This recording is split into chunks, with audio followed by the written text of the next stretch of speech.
Hi, everyone, and welcome back. This is my fourth and final video in my series on suicide, and I'm going to tell you some things that I think would help someone that might be considering suicide based off of my experience as someone that has had suicidal thoughts and has attempted suicide. So, this is Kristin's version.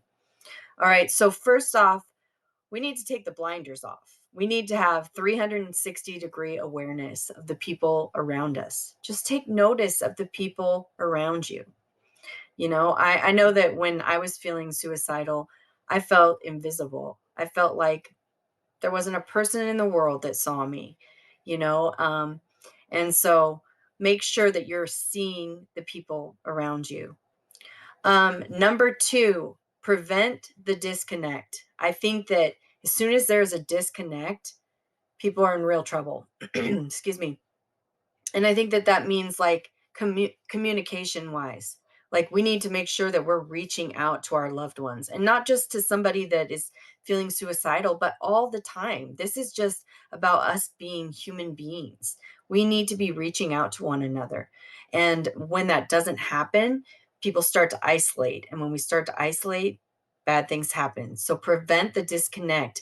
Make sure you're communicating. If you love someone, tell them you love them. If you admire something about them, tell them what it is that you admire about them, because you know what? We're a lot more likely to want to stay on this planet when we know that people love us, or that they admire us, or whatever. So if you have any of those kinds of things to say them and don't wait. Make sure to communicate those things.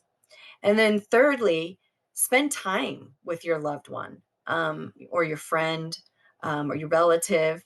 Don't just talk a big talk about, oh, I love you, I miss you, or anything like that. Spend time with them. I know that, like I said, I felt so alone. I felt unreachable. I felt like I was the only person on the planet when I was feeling suicidal, and what I wouldn't have given just to have somebody say, hey, um, I'm picking you up for dinner, straight out, like, don't even give me the choice, but just be like, hey, I want to go to dinner. I'm picking you up.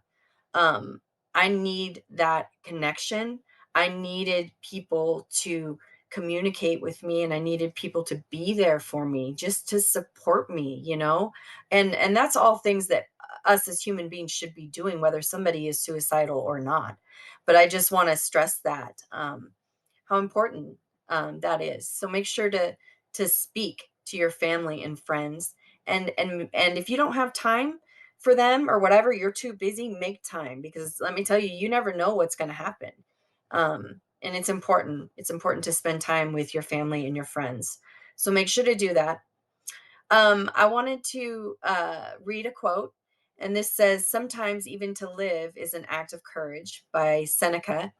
And I think that this is so true. In fact, I think about that every day. I think that every day when I live, I am being brave. I'm being courageous, because you know what? The bravest thing I ever did was live when I wanted to die. And that's another quote. In fact, I'm not sure who says it.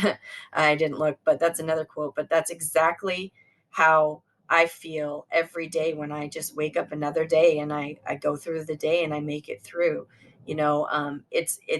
It takes courage, it takes bravery, but you can do it. Um, I want you to know that if you are feeling suicidal, that you are not alone, that there are many of us out there that have been in that position. And so you are not alone. You matter, and the world is a better place with you in it. And so stay.